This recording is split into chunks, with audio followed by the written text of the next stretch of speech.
Heat of the movement আবেগে সে একটা বক্তব্য দিয়েছে ধরে নেওয়া যায়। তো আজকে সে যে ধরনের বক্তব্য দিয়েছে তার থেকে বেশি আক্রমণাত্মক। তার মানে কি এই রাষ্ট্র এদিক দিয়ে তৌহিদ সাহেব বলছেন পররাষ্ট্র উপদেষ্টা যে হাসনাতের বক্তব্য সরকারের বক্তব্য না, কিন্তু সরকারের প্রত্যেক স্টেক হোল্ডার জিনিসগুলোকে হচ্ছে এন্ডোর্স করছে। সরকারের যে হচ্ছে প্রপাগান্ডা মাউথপিস আছে হচ্ছে শফিক, আপনার হচ্ছে সে প্রতিনিয়ত কিন্তু এই ধরনের হচ্ছে বক্তব্য আপনার আপনার হচ্ছে রেজোনেন্স করতেছে। এই ধরনের বক্তব্য প্রতিনিয়ত হচ্ছে সে তার মতো করে হচ্ছে সে বলে যাচ্ছে। পরেশ বড়ুয়ার কথা বলছিলেন, উলফা নেতা।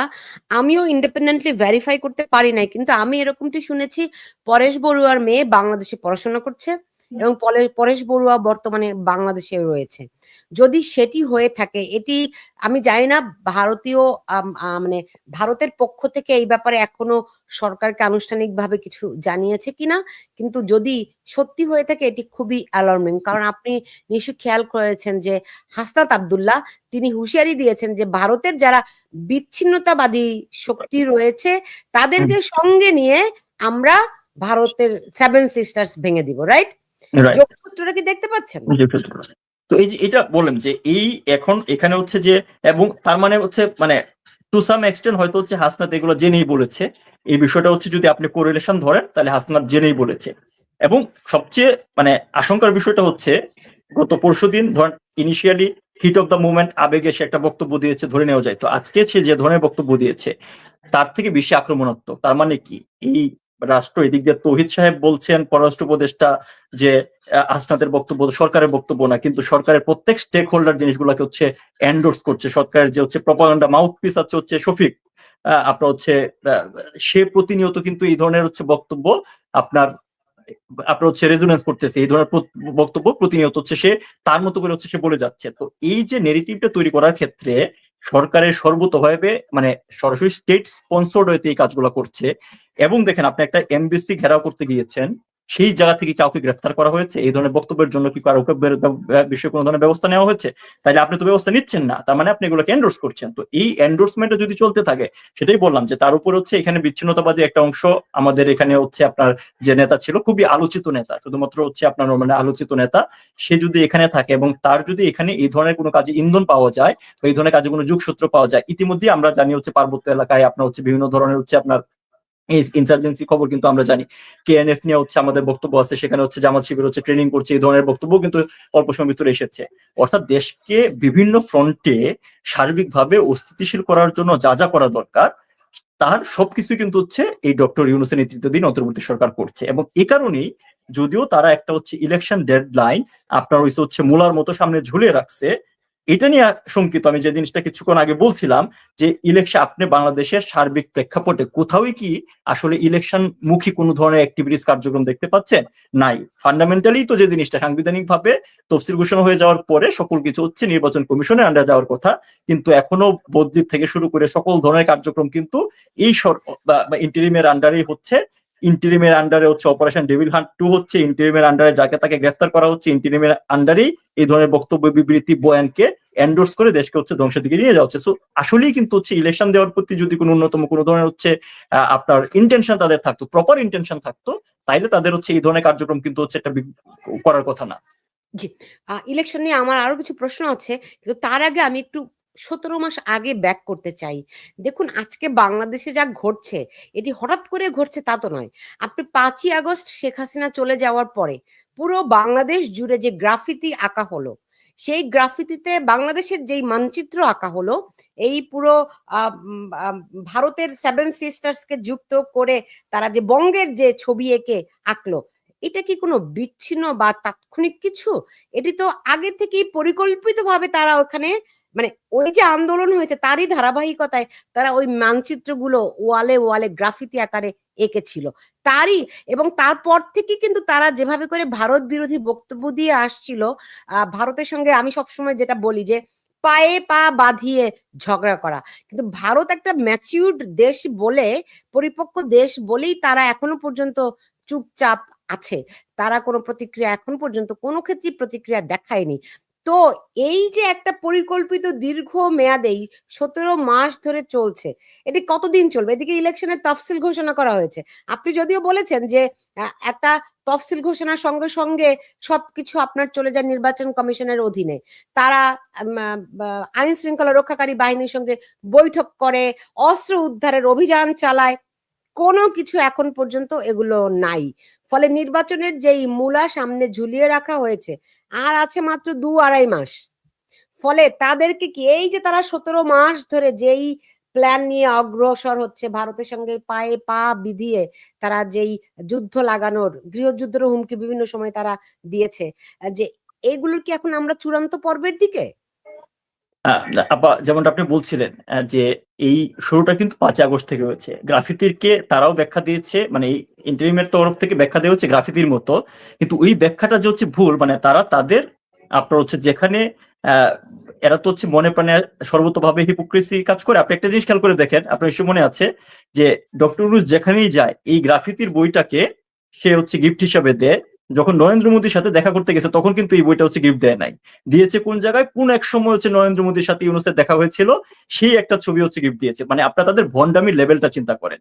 তো এই গ্রাফিতির বইটার যে বিষয়টা, একই জিনিস কিন্তু হচ্ছে ওই মাহফুজ তার আপনার হচ্ছে ফেসবুক পোস্টে হচ্ছে বক্তব্য আপনার হচ্ছে ছবি হিসেবে দিয়েছিল। তো হাসনাতের বক্তব্য না হয় সরকারি বক্তব্য না, মাহফুজ তো সরকারি লোক ছিল, ওই বক্তব্য দেওয়ার পরে কিছুক্ষণ পরে সে ফেসবুক পোস্টটা সরিয়ে নিয়েছে বটে, কিন্তু সেই ব্যাপারেও কিন্তু সরকার কোনো ধরনের হচ্ছে প্রপার স্টেটমেন্ট কিন্তু পাওয়া যায় নাই।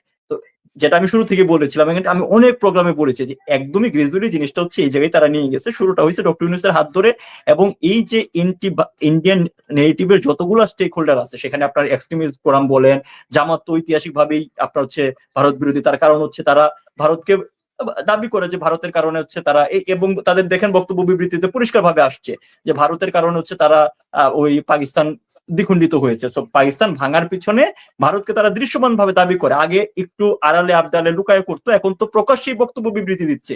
হ্যাঁ, অনেকে এই কথাও বলছে। আপনার আজকে দেখলাম যে আপনার হচ্ছে এক জামাতের নেতা এটাও বলতেছে যে হচ্ছে যে আপনার মানে 25শে মার্চের যে হামলা ছিল, মানে যে আগ্রাসন, নির্মম আপনার হচ্ছে নৃশংসতা পাকিস্তানি বাহিনী চালিয়েছে, সেটাও নাকি হচ্ছে আপনার মুজিব বাহিনীর আপনার হচ্ছে কারণে হয়েছে, যারা মুজিব বাহিনী গঠিত হয়েছে হচ্ছে মুক্তিযুদ্ধকালীন সময়। তো এই ধরনের বক্তব্য বিবৃতি কোনো বিচ্ছিন্ন ঘটনা না। এটার একমাত্র সমাধান হইতে পারতো কোনটা, এই যে ভারত বিরোধী যে গোষ্ঠীটা আছে, আমি আমার আগে একটা ভিডিওতে বলেছিলাম যে একটা সোসাইটিতে আপনার বিভিন্ন দলমতে মানুষ থাকবে, এটা খুবই ন্যাচারাল। তো ভারত বিরোধী গোষ্ঠী কিন্তু স্বাধীনতার পর থেকে, কারণ স্বাধীনতার সময়ে সরাসরি বাংলাদেশের মুক্তিযুদ্ধের বিরুদ্ধে আপনার যে অংশটা কাজ করেছে, রাজাকার, আলবদর, আল শামস, তারা এই দেশে উইদিন 6 এবং হত্যাকাণ্ডের পরে রাজনীতি করার সুযোগ পেয়েছে। তো তাইলে ভারত বিরোধী লোকজন তো আছে, এটা অস্বীকার করার কোনো সুযোগ নাই, তারা পদে পদেই ছিল। কিন্তু বিষয়টা হচ্ছে যে স্টেট আসলে কিভাবে দেখে, রাষ্ট্র বা সরকার যখন ফাংশন করে তারা এই জিনিসগুলো এন্ডোর্স করে কিনা।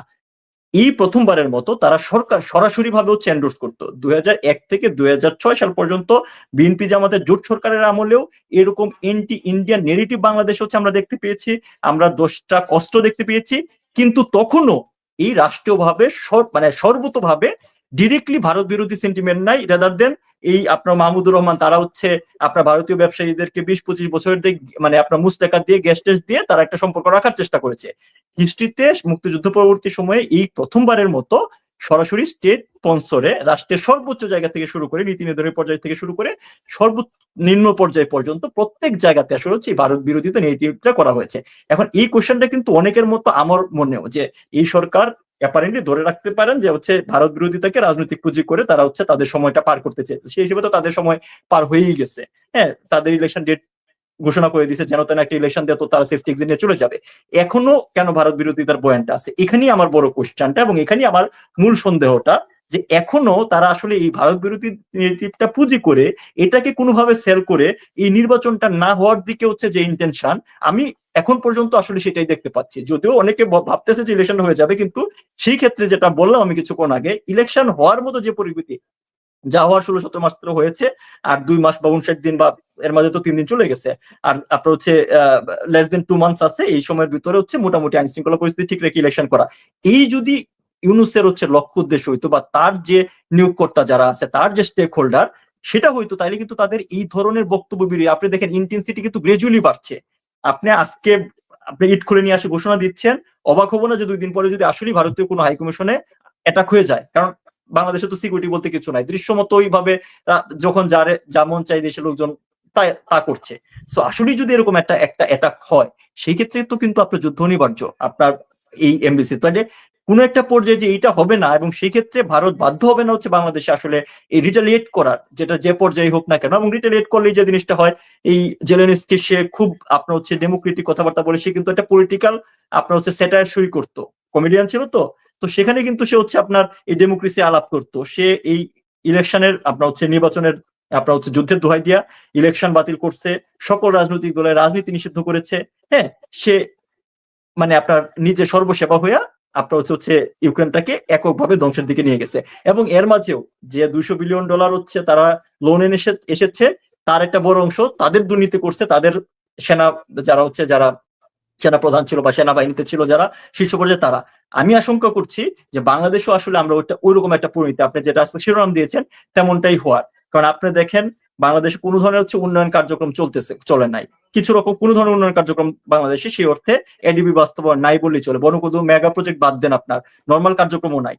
তাইলে বাংলাদেশের যে এই যে বাজেট দেওয়া হয়েছে বা এই বিদেশ থেকে আপনার যে রেমিটেন্স আসে আমাদের সেই ক্ষেত্রে কিন্তু ওই টাকাগুলো যাচ্ছে কই? আমাদের যে রেমিটেন্স তারা জিডিপিটা যে বৃদ্ধি দেখায়, যে আপনার $3 থেকে $4 বিলিয়ন বৃদ্ধি দেখায়, তার থেকে বেশি তো লোন নিয়েছে $7 বিলিয়ন। তাহলে বাকি টাকাটা আসলে এর মাঝে গেল কই কোনো ধরনের খরচ ছাড়া?